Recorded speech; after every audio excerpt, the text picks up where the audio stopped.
very important on a car like this which has an airbag, because if you trigger one of those things, well, not very pleasant. We've launched things way in the air with airbags. Hi, Steve Matthews, Pentagram Motorsport. See, I hadn't realised it was National Beard Day the other day, so I've had a shave. Never mind. Today we're going to try and sort out this car.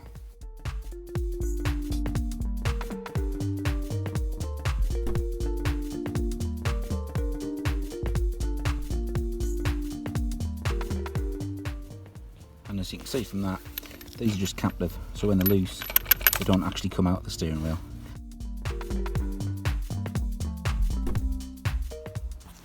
Now those both loosened off. Very carefully lift the airbag. And as you'll see behind there, alright, tilt it forward a little bit. And look down there, you will see that cable there, which is the cable that we need to disconnect very carefully. So that nut in the centre of the steering wheel is a 24, and it'll help to brace the steering wheel. May help to get someone to help you. So we'll unscrew that now. And what you'll notice, with that removed, there is actually a line cast into this part of the steering wheel.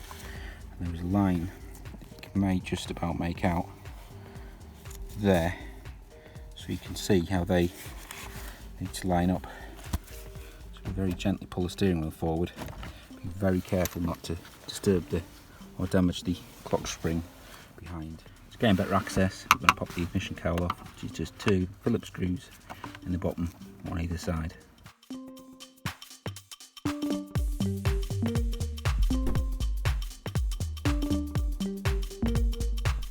With those 2 screws removed, you should be able to gently separate these. Being careful not to damage the clips if at all possible.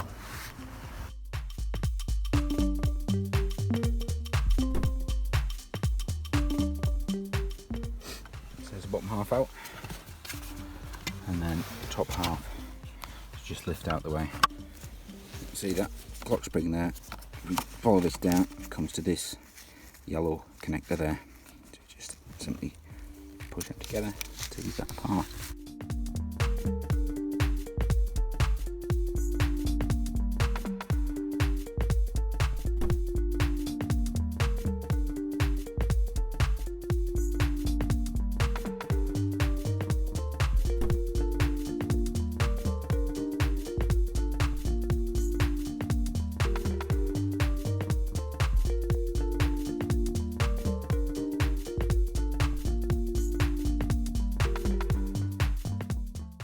You can start to see now this wire in here is in the back of the ignition barrel where the ignition switch is. But first thing we need to do, disconnect and remove these stalks here.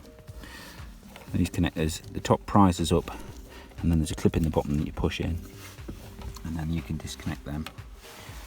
Flathead screwdriver in these, and then we should be able to extract them. This is going to need to come off, and we're going to need a puller to remove that from the car, which I'll show you in a moment. So that's it with the stalks disconnected. There were 3 screws, 1 at the bottom, 2 at the top, and then 1, 2, 3, 4, 5 connectors. One of the connectors which was actually slotted into a connection on the bottom of the steering lock, and that was attached to the wiper stalk. And I'm not sure if that has perhaps something to do with the multifunction trip computers that GTIs have. So with all those disconnected, next thing to do, we'll get a puller, pull this off, and then there's a nut there which is actually a security bolt, so it doesn't have a head on it, but we'll get that one off, and then this will come off as well, and then we can get to our ignition switch, which is in there behind the lock barrel there. The other thing to note, because this is a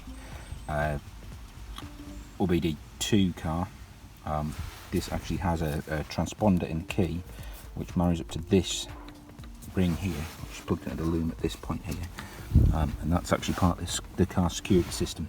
So even if you get a key cut, it won't start without that transponder chip, and it's that ring there that that reads that transponder chip.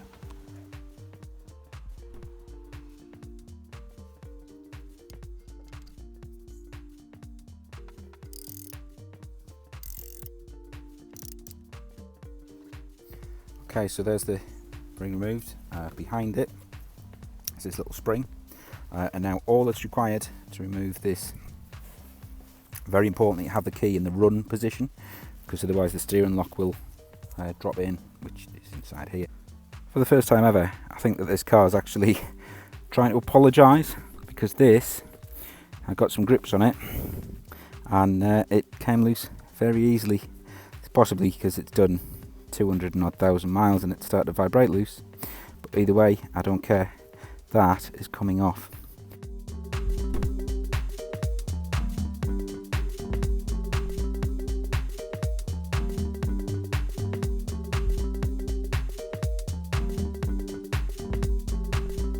Okay, just a couple of wiggles that start to slide forward. I'm going to have to pull that. That's the connector for the ignition on the back of there. It's just pinch pins at the top and bottom, and pull that out, and the whole piece should come out. Although paying attention to the fact that it is still attached to this ring here.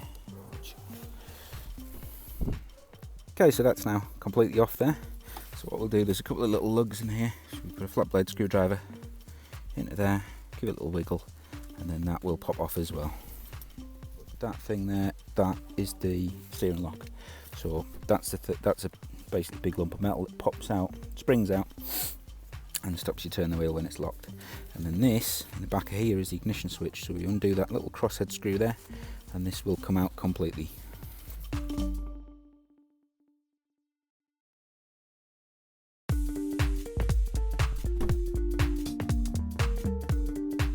So if you've watched any of these videos on the Golf, the Mark 3 that we're doing, please give it a like, leave a comment. Feel free to subscribe, because there's going to be a few more of these. I'm assuming that some of you guys have got Golf GTIs yourself. There's some other cars on the channel, which so I've got another Golf to do, and then we've got some bits and pieces to do on BM, but then we've got some Lanciers coming up, so that is going to be really exciting. Say hello in the comments, subscribe, like, all helps the channel, and we'll see you on the next one. Right, it's all back together. Let's give it a try. Action of the key feels a lot better.